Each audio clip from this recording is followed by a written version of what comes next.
Eu quero saber se você tem os credores batendo na sua porta, se você tem um filho doente que você não pode levar no médico, se você tem uma mãe que está precisando de assistência médica e você não tem dinheiro, se o dinheiro é importante. Dinheiro é importante, sim. Se você for nas penitenciárias, 99,99% do pessoal que está lá por causa de dinheiro.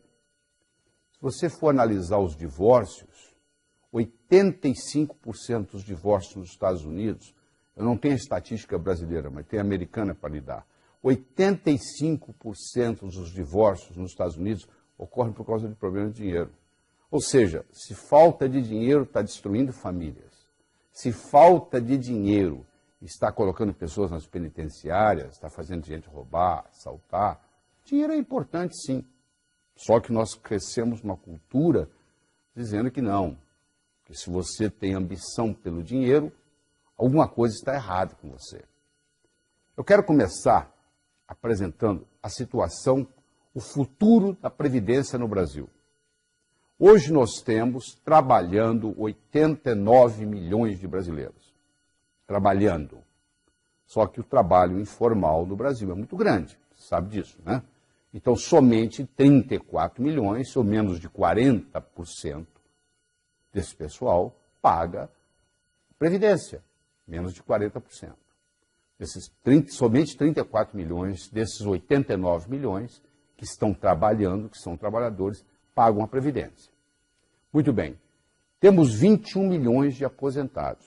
Se você fizer a matemática aí, você vai ver que você tem 1,6 trabalhando para um aposentado. Essa é a relação. Isso quando começou lá atrás, nós tínhamos 40 brasileiros trabalhando para um aposentado. Hoje nós temos 1,6 brasileiros trabalhando para um aposentado. Se fosse só isso, já estava mal, mas você imagina. Antigamente, o sujeito se aposentava aos 65 e morria aos 67. Hoje ele se aposenta aos 65 e não morre mais.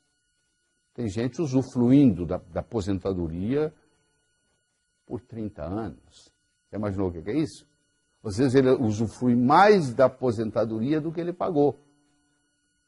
O problema da Previdência é um problema de arrecadação, não é uma reforma que vai resolver esse problema. É um problema de arrecadação. Por que eu estou trazendo esse problema aqui? Eu vou falar de dinheiro, estou falando de Previdência. Porque se você tem menos de 30 anos, é possível que quando chegar a sua hora de aposentadoria, não vai ter aposentadoria para você, não. É assim que o mundo caminha. As pessoas, os países estão envelhecendo, o mundo como um todo está envelhecendo, o pessoal cada vez está vivendo mais, cada vez dependendo mais da aposentadoria e cada vez menos gente trabalhando correspondente ao número de pessoas aposentadas. Então, a minha recomendação para você é que você viva a sua vida, porque eu tenho duas notícias boas aqui. Aliás, uma boa e uma má. A boa notícia é que você vai viver muito tempo, porque hoje a medicina permite a gente estar vivendo muito tempo. A má notícia é que é possível que o seu dinheiro acabe antes da sua vida.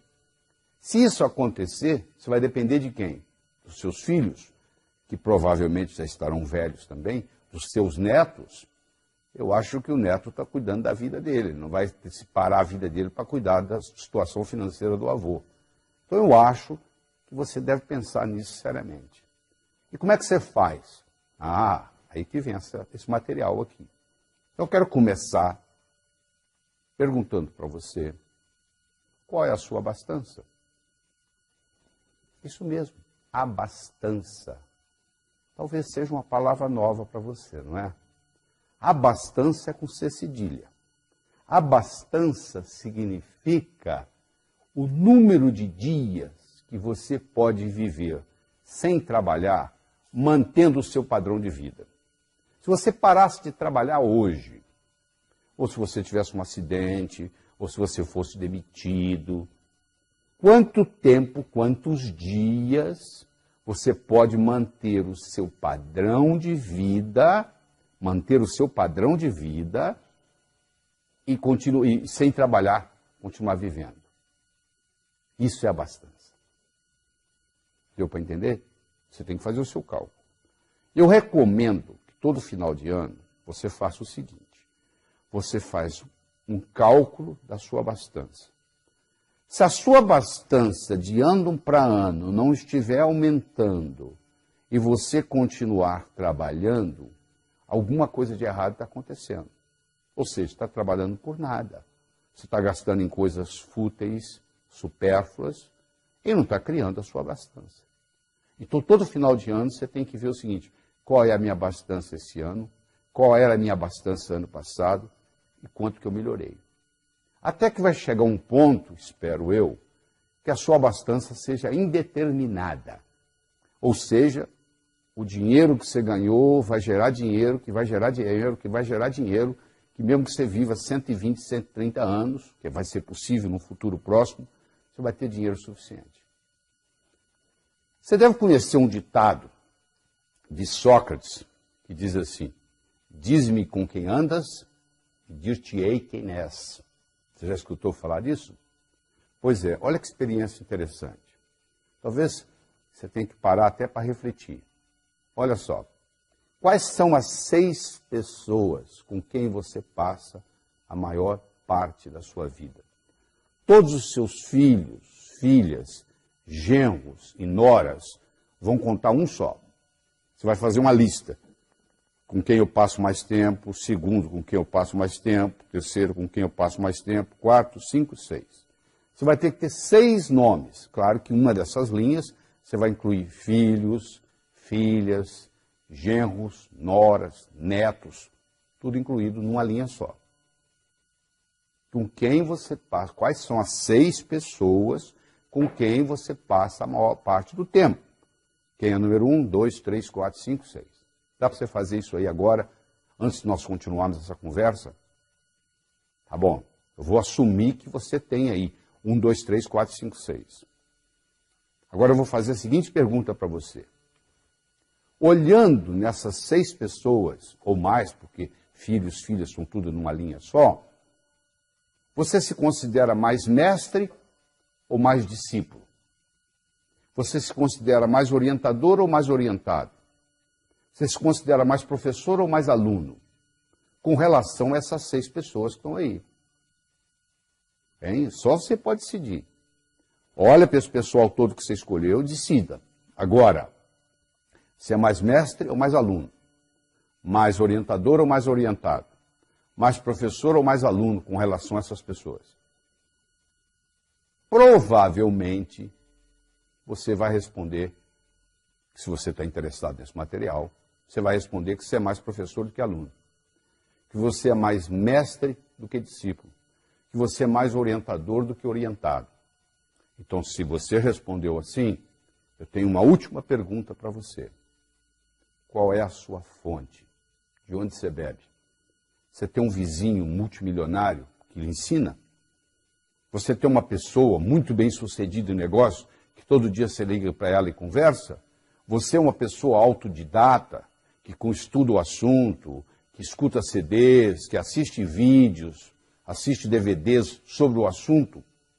Você é aquele cara que pesquisa na internet sobre finanças, que entende do mercado de ações? Qual é a sua fonte? De onde você bebe? Porque se você não tiver uma fonte confiável, você está orientando essas pessoas em quê? Se você próprio não tem uma orientação. Hoje, fala-se de sexo na mesa de jantar. O pai e a mãe ensinam para os filhos como é que usa camisinha, etc. Mas ninguém fala de dinheiro, você já percebeu isso? A família tem a expectativa de que o colégio vai ensinar, que a escola vai ensinar. Pois a expectativa da escola é exatamente o contrário. A escola acha que os pais têm que ensinar isso, não é obrigação da escola. Ora, se a criança não aprende em casa, se a criança não aprende na escola, ela vai aprender onde? Aprender a quê? Aprender a ganhar dinheiro. Aprender a quê? Aprender a aumentar a inteligência financeira, principalmente a prosperidade. Porque é mais do que simplesmente ganhar dinheiro. Prosperidade inclui dinheiro, inclui saúde, inclui amizades. O que adianta você ter dinheiro e não ter saúde? Está em fase terminal de câncer. Eu tenho certeza que com uma pessoa em fase terminal de câncer, daria toda a fortuna que tem para se curar, não é verdade? Então tem que ter saúde. O que adianta você ter dinheiro, ter saúde e não ter com quem compartilhar? Não faz diferença nenhuma, não é verdade? Então é um tripé. É dinheiro, é saúde e é felicidade. Porque o dinheiro vai lhe dar o quê? O dinheiro vai lhe dar independência financeira. O que é independência financeira? É você não fazer nada que você não goste por causa do dinheiro. E nunca deixar de fazer algo que você goste por falta de dinheiro. Se você está fazendo algo que você não gosta por causa de dinheiro, ou deixando de fazer algo que você gosta por falta de dinheiro, você ainda não adquiriu o nível de independência financeira. Que, aliás, só 4% da população no mundo adquire. É uma minoria que tem esse privilégio. Então, para você ir a qualquer lugar, você tem que saber de onde você está saindo. Na vida é a mesma coisa. Então, agora eu vou lhe dar a oportunidade, você que está trabalhando com esse material, eu vou lhe dar a oportunidade de você identificar onde é que você está. Porque se você comparar o seu ganho com as suas despesas, você tem 3 situações. Não é verdade? Ou você está ganhando mais do que você está gastando, ou você está ganhando igual você está gastando, ou você está gastando mais do que você está ganhando. Não tem outro jeito. Ou você ganha mais do que gasta, ou você gasta mais do que ganha, ou você está ganhando e gastando mais ou menos igual. Então, levando em consideração tudo isso, você vai poder, nesse momento, determinar o seu nível financeiro. Eu tenho 4 níveis aqui para você estudar qual que é o seu. Vou falar o primeiro. Sobrevivência. A própria palavra já diz, sobreviver. Significa o seguinte, eu estou trabalhando hoje para pagar o que eu gastei ontem. Eu estou sobrevivendo. Isso é sobrevivência. Número 1. Número 2. Estou trocando 6 por meia dúzia. Sabe o que significa trocar 6 por meia dúzia? Eu estou pedalando. Se eu parar de pedalar, eu desequilibro a bicicleta. A bicicleta só se mantém em equilíbrio se você estiver pedalando. Para de pedalar para você ver. Você cai ou para a direita ou para a esquerda. Então o sujeito está pedalando, ou seja, ele está ganhando, gastando, ganhando, gastando, ganhando, gastando. Esse é o nível 2. O nível 3 é quando você está guardando dinheiro debaixo do colchão. Não é literalmente colocando dinheiro debaixo do colchão. Não é isso que eu estou falando, não. Eu estou usando essa expressão para indicar o seguinte, está sobrando dinheiro, só que você não sabe o que fazer, você não sabe como investir. Só para você ter uma ideia, se amanhã você colocar R$100 na poupança do seu banco e só retirar daqui 10 anos, deixar lá durante 10 anos, o dia que você for lá buscar, se você pegar aquele dinheiro todo, você vai poder comprar uma roda com pneu. Por outro lado, se você amanhã pegar R$100 emprestados, amanhã você pegar R$100 emprestados do seu banco e não pagar juros por 10 anos, daqui 10 anos você vai dever para o banco um carro zero, o valor de um carro zero popular. Se você deixar o dinheiro lá, você vai poder no final comprar um pneu com a roda. Se você sacar o dinheiro e não pagar os juros, você vai dever um carro zero popular brasileiro, que não é barato. Então isso lhe dá uma ideia da perspectiva do processo. Quer dizer, dinheiro na poupança é quase igual você colocar o dinheiro debaixo do colchão. Então esse é o item 3. E o item 4, quer dizer, o primeiro é sobrevivência, o segundo é trocar 6 por meia dúzia, o terceiro é guardando debaixo do colchão, e o quarto é justamente aquilo que nós já conversamos, que é a independência financeira. É quando você atinge um patamar na vida onde você tem uma abastança indeterminada.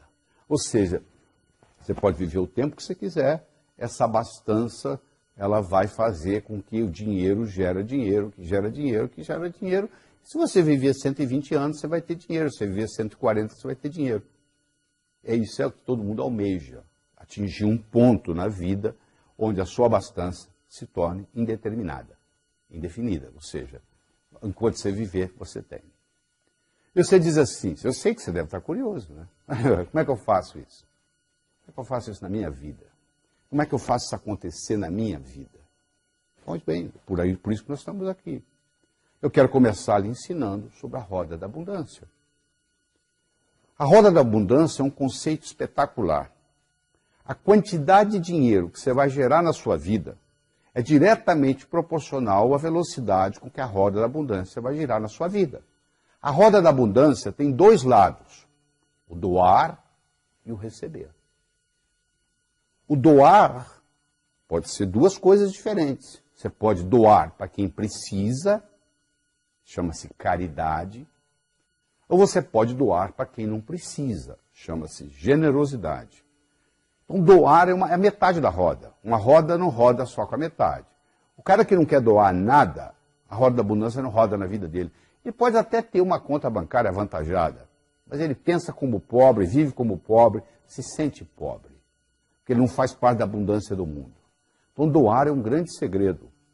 Pergunta para os Rockefellers, o próprio Bill Gates acabou de se aposentar e agora vai se dedicar tempo integral ao altruísmo, tempo integral à fundação, ou seja, para ajudar os necessitados. Porque ele sabe, ele descobriu esse segredo que os Rockefellers descobriram, que todo mundo sabe, que é dando que se recebe. Então deixa eu falar um pouco na diferença entre caridade e generosidade. Se eu dou um dinheiro para alguém e essa pessoa está precisada, eu acabei de fazer um ato de caridade. Se eu dou um dinheiro para alguém, não necessita ser dinheiro, se você compra uma gravata e leva de presente para o seu amigo que está fazendo aniversário, você não fez uma caridade. O seu amigo poderia ir no shopping e comprar aquela mesma gravata. Ele não está precisado para comprar a gravata. Você não precisava ter levado a gravata para ele. Você não foi caridoso. Você foi generoso. Se você pratica só caridade, você está enviando para o seu subconsciente a seguinte mensagem: no mundo só ganha quem precisa. Eu vou ficar precisado para ganhar. Faz sentido o que eu estou falando? Se você pratica também generosidade, você está enviando a seguinte mensagem para o mundo: mesmo quem não ganha, mesmo quem não precisa, ganha. Eu não necessito ficar precisado para ganhar. Então, essa roda da abundância, ela tem dois lados. O doar, que nós acabamos de falar, e o receber. Tem gente que não aceita nada dos outros, já percebeu? Tem gente que faz favor para os outros, mas não aceita favor de ninguém. Isso tem um nome. Como é que chama?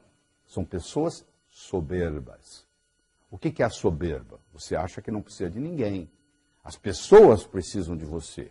Então, essas pessoas não têm problema no lado do doar, mas elas têm um problema do lado do receber. E como a roda é metade doar e metade receber, vem um problema. Esse conceito da roda doar-receber, eu poderia trocar a palavra doar pela palavra vender. Eu poderia trocar a palavra receber pela palavra comprar. E eu vou lhe explicar toda a recessão do mundo, toda a economia mundial. O que é uma recessão? É quando o comprador para de comprar, o vendedor para de vender, o comprador para de comprar, o vendedor para de vender, entra em recessão. O que é sair da recessão?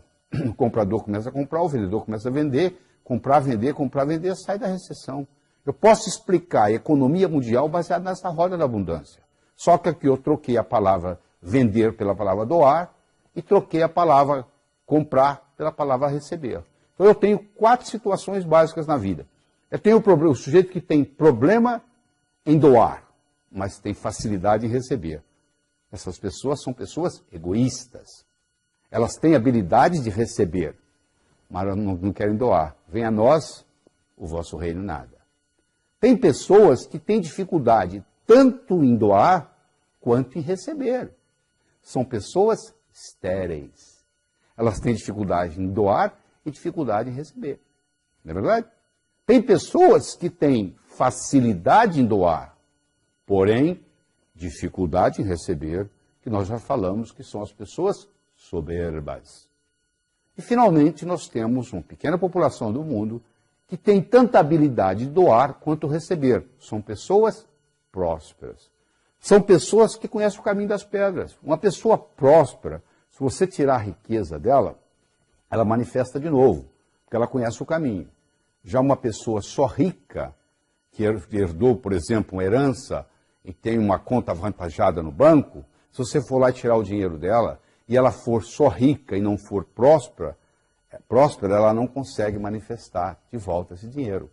Porque o que aconteceu com ela foi o seguinte, ela tem riqueza, mas ela não tem prosperidade. Prosperidade é algo mais complexo do que riqueza, tá bom? Nessa roda da abundância, existem alguns verbos interessantes que a gente podia conversar com você em detalhe. Um verbo importantíssimo é o verbo declarar. Você sabia que declaração cria realidade? Dois noivos, um casal de noivos vai perante um juiz, e o juiz declara os noivos marido e mulher. Imagine se ela falasse assim, seu juiz, eu mudei de ideia, eu não quero me casar mais. Ele vai dizer, agora você tem que se divorciar, porque eu já declarei vocês marido e mulher. Olha que interessante, uma declaração cria uma realidade, jurídica no caso. Eu declaro ser próspero, eu passo a fazer o que gente próspera faz, eu passo a ter prosperidade. Então eu tenho que ser, fazer, ter. Ah, se eu tivesse dinheiro, quanta gente fala assim, mas isso não funciona. Existe um livro nos Estados Unidos, que não foi traduzido para o português, onde eles estudaram os 20 maiores ganhadores da maior loteria dos Estados Unidos, que é a loteria da Califórnia. E estudaram esses indivíduos durante 10 anos. No momento que eles determinaram fazer o estudo, eles fizeram daqui para trás, quem foram os 20 maiores ganhadores. Vamos acompanhar esse pessoal por 10 anos. Você acompanhou. 10 anos depois, 18 dos 20 maiores ganhadores da maior loteria do mundo estavam mais pobres do que antes de ganhar a loteria. Vou falar de novo. 10 anos depois, 18 dos 20 ganhadores da loteria californiana estavam mais pobres do que antes de ganhar a loteria. Provando, mais uma vez, que o sucesso vem de dentro. Eu tenho que ser, fazer, ter. Se eu tiver sem ser, não pertence a mim. Você já viu várias notícias na televisão brasileira de pessoas que ganharam na loteria e criou-se um grande problema na vida delas. Justamente porque recebeu o dinheiro e não estavam preparados para isso. Entendeu? Então isso é muito importante você entender essa história do declarar. A segunda coisa importante é o verbo solicitar. Tem um ditado que diz assim, o mendigo tímido termina o dia com a bolsa vazia. Porque ele não solicitou. Ele não pode ser tímido se ele quer ser mendigo. Ele tem que aprender a lidar com não. O mendigo lida com não o dia inteiro, porque a maioria não dá dinheiro para ele. Mas ele está lá solicitando, pedindo. Você extrapola isso para nós. Nós também temos que estar solicitando coisas do universo. Se você é muito tímido na sua solicitação para o universo, você termina a vida com o bolso vazio. No caso aqui. Solicitar é importante. Terceiro é o agradecer, é a gratidão, que é a mãe de todas as outras virtudes. Você tem que agradecer aquilo que você tem, a fim de obter aquilo que você quer. Se você não tem a habilidade de agradecer, você não acumula aquilo que você quer. É um princípio cibernético de realimentação. Quando você coloca um ar-condicionado numa sala e coloca no termostato do ar-condicionado 21 graus Celsius, a temperatura da sala vai realimentar esse processo. Todas as vezes que a temperatura for acima de 21, o ar-condicionado vai ligar automaticamente. Todas as vezes que ela for abaixo de 21, o ar-condicionado vai desligar e vai ficar só na ventilação. Você criou um processo cibernético, um processo de realimentação. O mesmo ocorre com o processo de gratidão. Quando eu agradeço aquilo que eu tenho, é uma realimentação positiva, eu obtenho mais daquilo. É um segredo muito bem guardado. E segundo é a sua habilidade de arriscar. A pessoa quer progredir, mas ela não quer arriscar. Se você já foi no circo alguma vez, ou já assistiu algum filme de circo, você vai ver que o trapezista, ele está no trapézio, ele para pegar o próximo trapézio, ele solta esse, fica vulnerável a pegar o próximo. Claro que ele dá uma olhadinha para ver se vem outro trapézio. Se não vier, ele não solta esse. Eu não estou dizendo que você vai deixar o seu emprego e vai ficar vulnerável. Você tem que planejar o próximo passo. O que você vai fazer depois disso? Isso é importante, esse processo, você fazer isso. Então, esses verbos são muito importantes. O verbo declarar, o verbo solicitar, o verbo agradecer e o verbo arriscar-se. Isso aí é fundamental.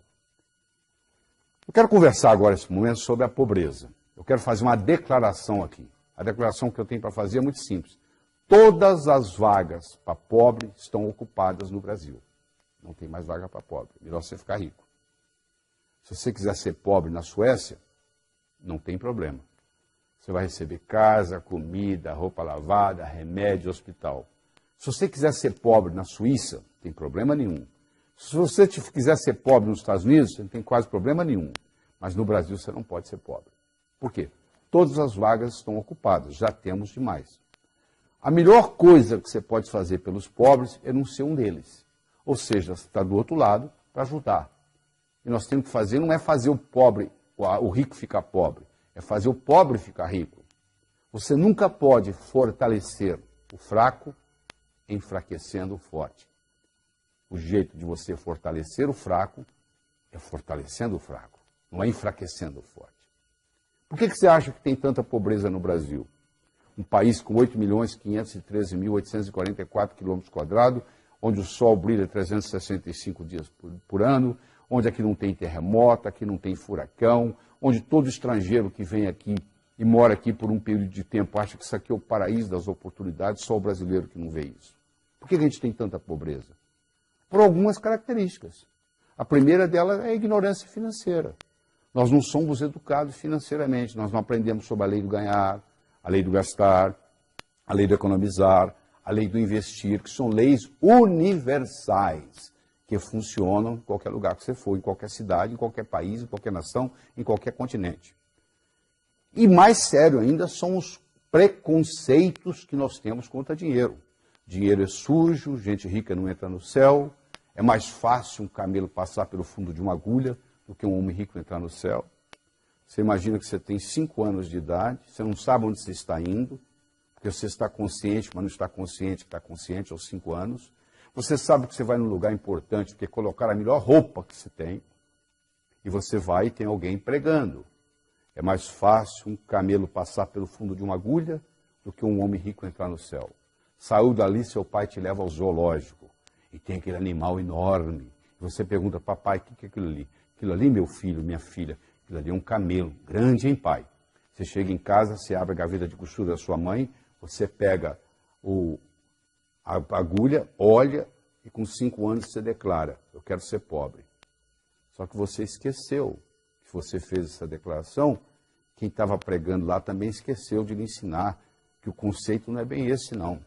Lá em Jerusalém, tem os resquícios das muralhas, e os resquícios dos portões, que se fechavam às 18 horas, às 6 horas da tarde, e qualquer caravana de camelo que chegasse depois das 6 horas da tarde, era proibida de entrar, a não ser que o camelo entrasse pelo fundo da agulha, que era uma portinhola feita dentro do portão, no próprio portão, só que um camelo, para passar pelo fundo de agulha, meu amigo, 2 coisas tem que ocorrer. Primeiro, tem que fazer isso descarregado. Ele não pode passar com o carregamento que ele chegou. E segundo, ele tem que fazer isso de joelhos, que não é difícil para um camelo. Agora eu vou levar essa analogia para o ser humano. Nós vamos entrar no reino dos céus, sem nada material, caixão não tem gaveta, mortalha não tem bolso, mas não vamos levar absolutamente nada do que está aqui. Tudo isso que você pensa que é seu, na realidade você está tomando conta. Essa casa que você tem registrado no cartório, que você pensa que é sua, se você morrer ela vai ficar aí, ou seja, ela não lhe pertence, você está tomando conta. O carro é a mesma coisa e assim por diante. Caixão não tem gaveta, mortalha não tem bolso. Então, nós não podemos ter apego às coisas, porque elas vão ficar aqui. E segundo, o conceito do camelo entrar de joelhos, isso representa para nós entrarmos no reino dos céus humildemente. Só que a pessoa leva isso ao pé da letra. Esse é que é o problema. Isso é nada mais, nada menos que uma metáfora. Que levado ao pé da letra, a interpretação é outra. Então a pessoa acha que se ela for rica, ela não pode entrar nos céus. Do céu. Contrário. O dinheiro bem aplicado é um instrumento para lhe aproximar de Deus. Porque se você usa o dinheiro bem usado, e você melhora a humanidade com ele, você proporciona uma melhora na vida das outras pessoas, porque você tem dinheiro, porque você está construindo aquela mansão, você está tratando muitas famílias, você que comprou aquele Mercedes-Benz, você está mantendo muitas famílias empregadas. Olha aí, Está fazendo girar aquela roda da fortuna, a roda da abundância que eu falei para você, ela está girando porque você está comprando e vendendo coisas, você está contratando gente, você está montando mansões.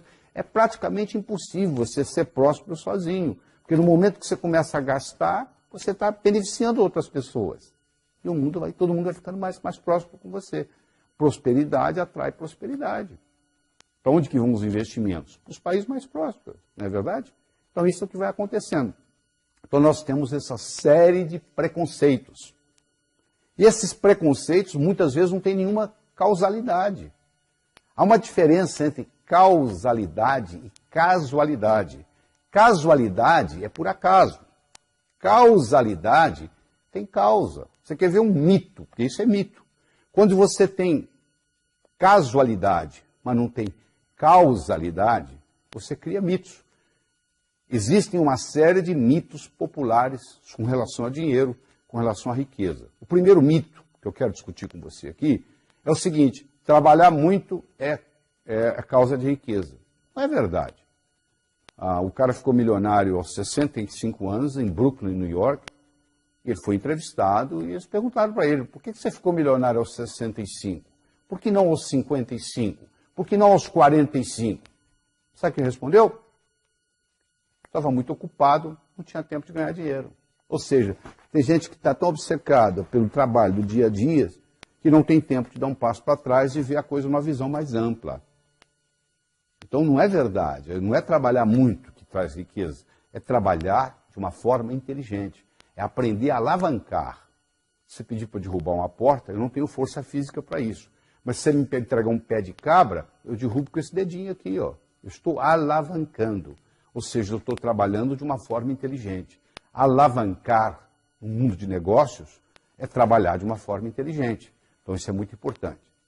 Vamos para o segundo mito? Não é correto trabalhar e se divertir ao mesmo tempo. Não, sabe o que eu faço? Durante a semana eu trago o leite das crianças. Agora no final de semana eu faço o que eu gosto. Meu amigo, o que você faz como diversão, alguém faz como profissão. O que você faz como hobby, alguém faz como trabalho. Qual o seu hobby? O meu hobby é jogar tênis. Pois é, tem gente que é instrutor de tênis. O que você faz como diversão, vai ter gente no mundo fazendo como profissão. Então, o grande segredo é você ter um hobby e cobrar por ele. Porque aí você não vai sentir que você está trabalhando.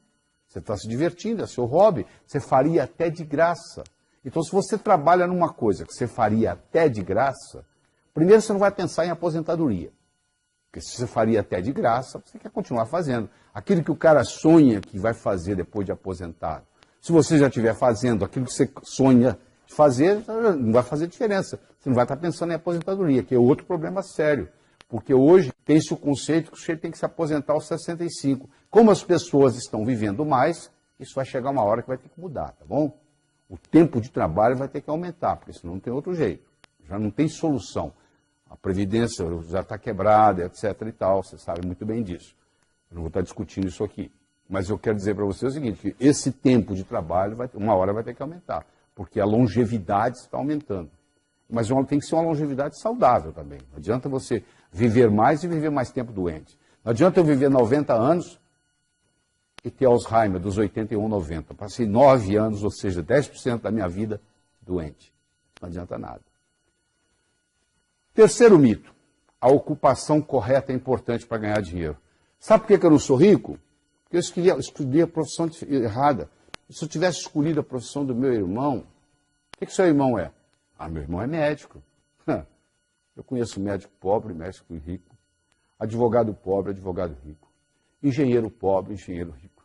Jornalista pobre, jornalista rico. Qualquer profissão você tem rico e pobre. Então essa história que é a ocupação que faz a diferença não é verdade.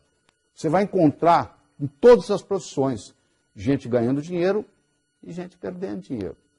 Como você encontra em todo o mercado, no mesmo mercado, você vai encontrar empresas ganhando dinheiro e empresas perdendo dinheiro no mesmo mercado. É claro que a empresa, a primeira desculpa que ela arruma, sabe qual é?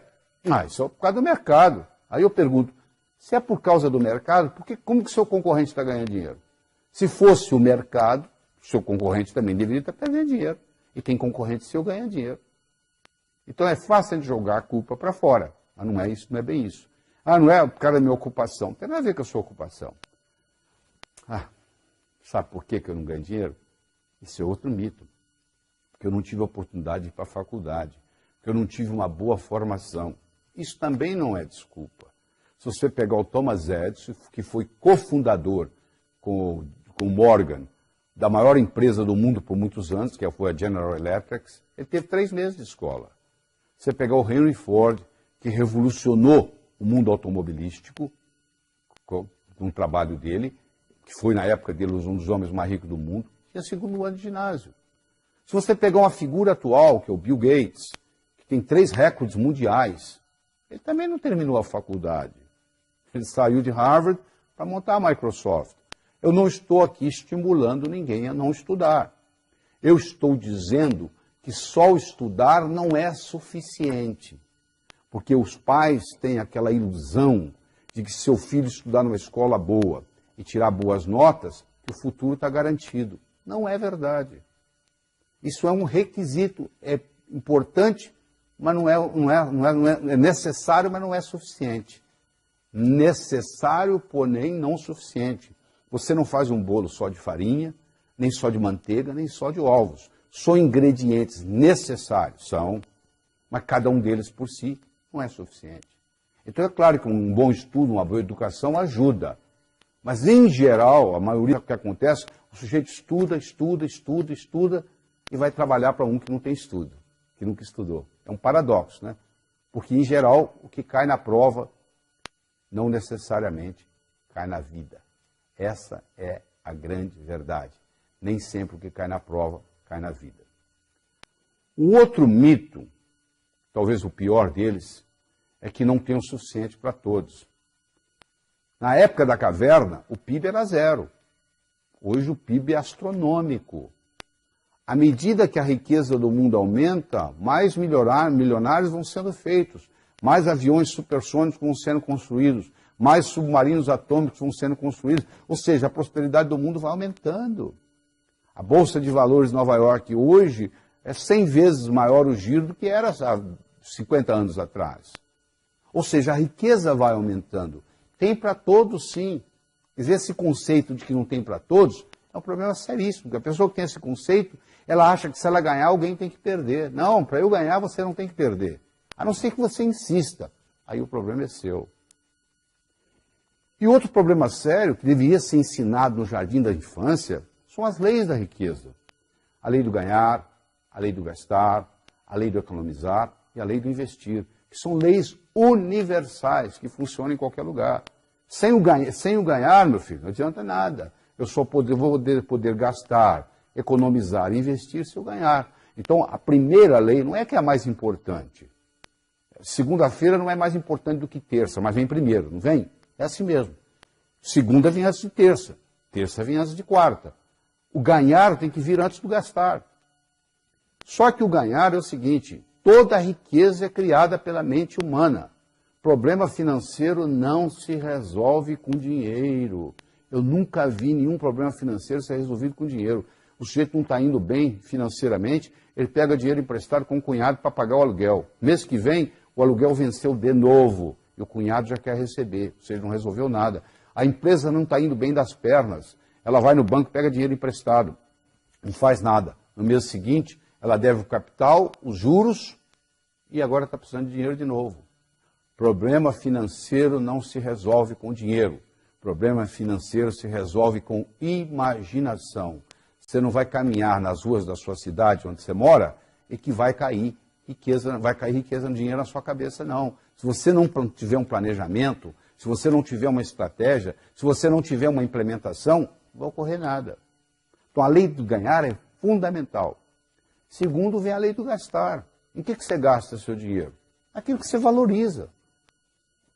O dinheiro ele tem valor dependendo da transação que está ocorrendo. Um cara que é colecionador de selos, ele pega um olho de boi, vale uma fortuna o selo olho de boi.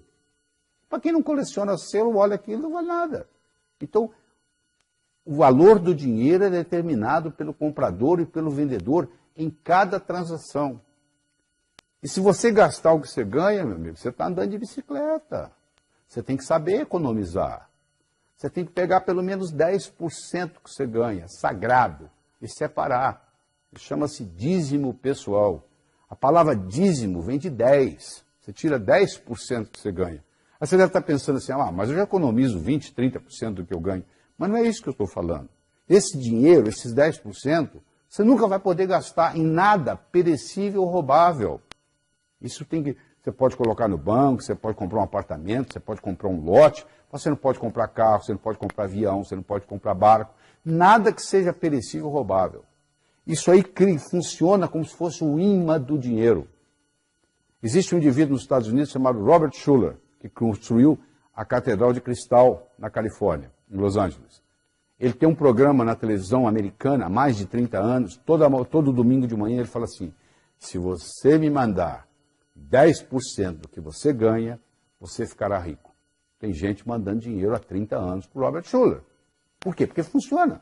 Se você mandar 10% do que você ganha para o Robert Schuller, você também vai ganhar mais. Você não precisa mandar para o Robert Schuller em Los Angeles. Você pode mandar para o Laí Ribeiro em São Paulo. Você não precisa mandar para o Laí Ribeiro em São Paulo. Manda para você. Pega a sua conta final do mês, separa 10% e fala, isso é sagrado. Você deve estar pensando assim, mas peraí, se eu for pegar, eu já ganho tão pouco, como é que eu vou tirar 10%?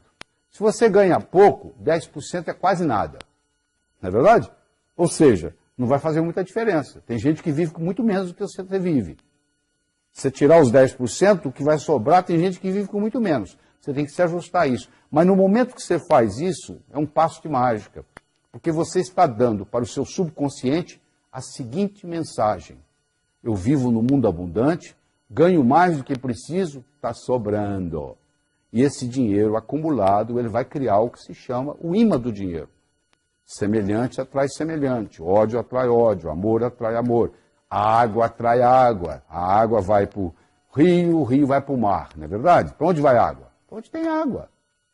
Para onde vai dinheiro? Você acha que o dinheiro vai para o pobre? Não, o dinheiro vai para quem tem dinheiro. Se você for lá no banco e falar assim, pelo amor de Deus, me empresta que eu estou apertado. O banco fala para você, não.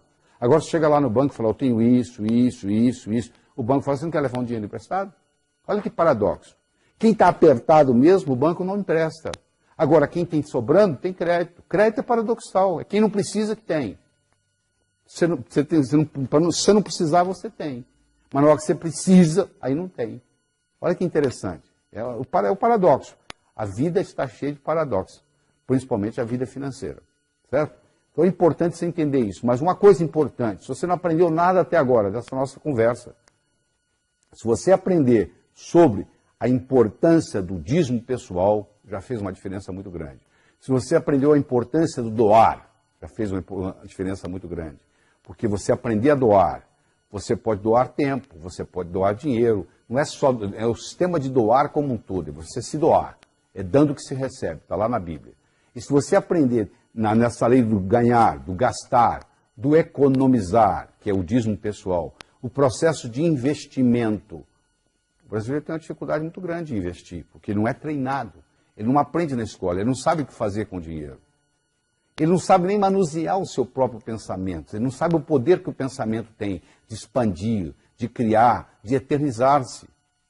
E o modo de você mudar, às vezes, algum conceito que você tem negativo com relação a dinheiro, é fazer uma afirmação exatamente ao contrário.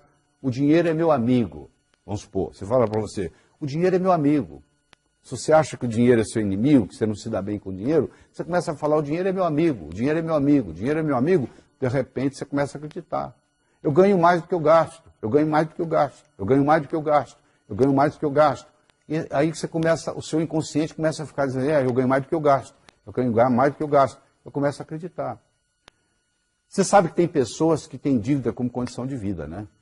A pessoa ganha X, está devendo, você dobra o salário dela, ela está devendo mais ainda. Você triplica o salário, ela deve mais ainda. Quanto mais ela ganha, mais ela gasta. Você deve conhecer alguém assim, ou talvez ter alguém assim na família. Essa pessoa que tem dívida como condição de vida, ela está faltando perdoar alguém, sabia? Principalmente pai e mãe. Se você tem ressentimento no seu coração, você causa uma resignação de futuro. Se você perdoa o seu passado, você multiplica as suas possibilidades de futuro. Então, uma pessoa que carrega ressentimento no coração ou do pai, ou da mãe, ou da família, ou o que seja, dificilmente vai fluir nela essa prosperidade. E umas chegam a ponto de ter dívida como condição de vida. Outra coisa importante que eu quero dizer para você aqui é sobre o dinheiro herdado. Cuidado com o dinheiro herdado, porque o dinheiro herdado ele pode vir, na maioria das vezes ele vem com a conotação de morte. Alguém teve que morrer para você pôr a mão naquele dinheiro. Então, se você tem como conotação de morte, é um problema sério. Porque se vem com alguém que morrer, aquilo não é bem-vindo, aquilo não funciona bem.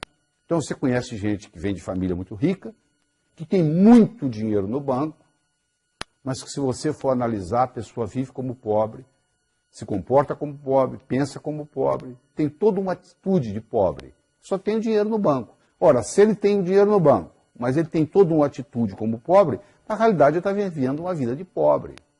Viver a vida próspera é diferente. Falta de dinheiro pode ser uma questão temporária. Pobreza é um estado de espírito. Quer dizer, a pessoa, para ter vida próspera, é uma questão de atitude. Às vezes ela não tem dinheiro, mas ela sabe que é uma questão de tempo.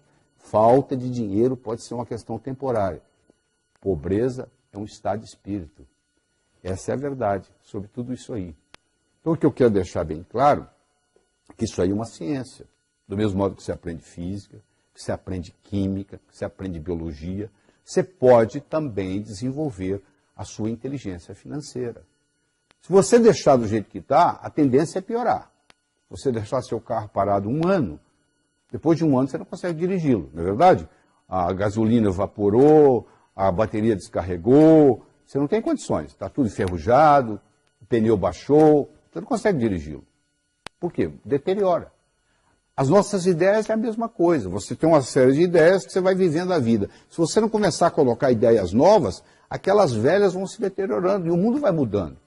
Então chegou a hora de você começar a adquirir conhecimento novo. O que vai fazer você mudar é o conhecimento que entra. Do mesmo modo que você toma o café da manhã, almoça e janta, os nutrientes da mente são as ideias.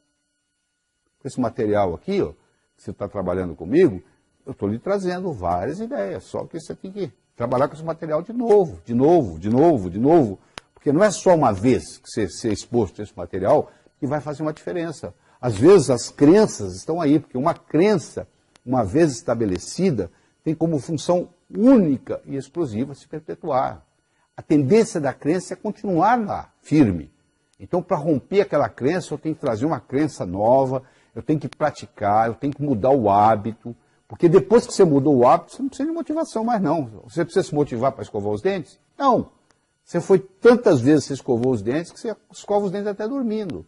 Você já está motivado para isso. Então, no momento que você faz o hábito financeiro ser uma coisa que faz parte da sua natureza, aí não tem problema, aí a coisa continua. Não interessa a sua idade, não interessa a sua profissão, não interessa a sua conta bancária. A boa notícia que eu tenho é que qualquer pessoa, em qualquer idade, pode revolucionar isso. Só as minhas palavras não são suficientes. Isso aqui é um despertar. Você chega num hotel e pede para despertar amanhã às 6h30. Às 6h30 seu telefone toca. Não significa que você vai ter um bom dia. Significa que você despertou. Pode ser até que você volte a dormir. Isso aqui, esse trabalho que eu estou fazendo com você aqui é um despertar. O resto agora vai ficar por sua conta. Eu vou contar uma história e com isso nós vamos encerrar aqui.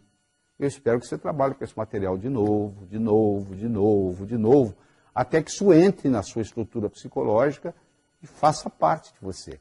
Aí fica no automático. Aí fica fácil. Certo? Diz que uma vez, no inferno, Lúcifer estava muito preocupado porque lá estava havendo uma recessão, estava faltando pecadores. Lá também tem esses problemas. Aí eles resolveram ter uma reunião de marketing para discutir uma estratégia para trazer mais pecadores para o inferno. E eles estavam discutindo e um capeta-chefe levantou a mão e falou assim, é muito simples, nós temos que fazer o ser humano gastar mais. Para gastar mais, ele vai ter que ganhar mais. Para ganhar mais, ele vai ter que trabalhar mais. Ele vai trabalhar, ganhar, gastar, trabalhar, ganhar, gastar, trabalhar, ganhar, gastar. A vida vai passar, ele não vai ter tempo de evoluir, vai terminar aqui.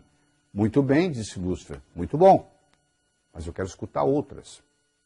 Aí um outro capeta-chefe levantou a mão e disse, por que a gente não acaba com o amor próprio do ser humano? Ele não vai gostar de si mesmo, ele só vai olhar para o outro, ele só vai se preocupar com o outro, ele só vai cuidar da vida do outro, ele não vai cuidar da vida de si mesmo, ele não vai evoluir, a recessão vai terminar aqui. Muito bom, disse Lúcifer, mas eu quero escutar mais. Aí disse que um capetinha-chefe, estagiário, capetinha estagiário, levantou a mão. Aí Lúcifer olhou para ele e disse, o que você quer? Só queria dar uma opinião. Qual é a sua opinião? Por que a gente não faz o ser humano pensar que ele vai viver para sempre? E o que isso tem a ver com vir para o inferno? Perguntou o diabo. Só. Ele vai deixar o importante para amanhã, para amanhã, para amanhã, para amanhã. A vida vai passar, ele não vai fazer nada, vai terminar aqui. Diz que o rosto do diabo se iluminou. Ele disse, é isso que nós vamos fazer. Sabe o que ele fez? Ele colocou na mente de cada um de nós a semente da eternidade. Você pensa que seu vizinho vai morrer antes de você, que seu primo vai morrer antes de você, que seu ex-chefe vai morrer antes de você, mas você vai enganar a morte, não é verdade? Vai aparecer alguma coisa. Todos pensam assim. Se você pudesse conversar com o pessoal que mora, entre aspas, no cemitério, todo mundo lá ia reclamar que morreu antes da hora. Tinha tanta coisa para fazer e morreu. Não adianta nada você ser exposto a esse material, você ter todas essas ideias que você está tendo aí e não colocá-las em prática. Você tem que estabelecer quais são as prioridades na sua vida e colocá-las em prática. Ver o que é importante, começa por aquilo que é mais importante e coloque em prática. Eu espero de coração que novos caminhos se abram à sua frente, que o vento sopre levemente às suas costas, que o sol brilhe suave e morno no seu rosto, que a chuva caia de mansinho em seus campos, e até que nos encontremos de novo.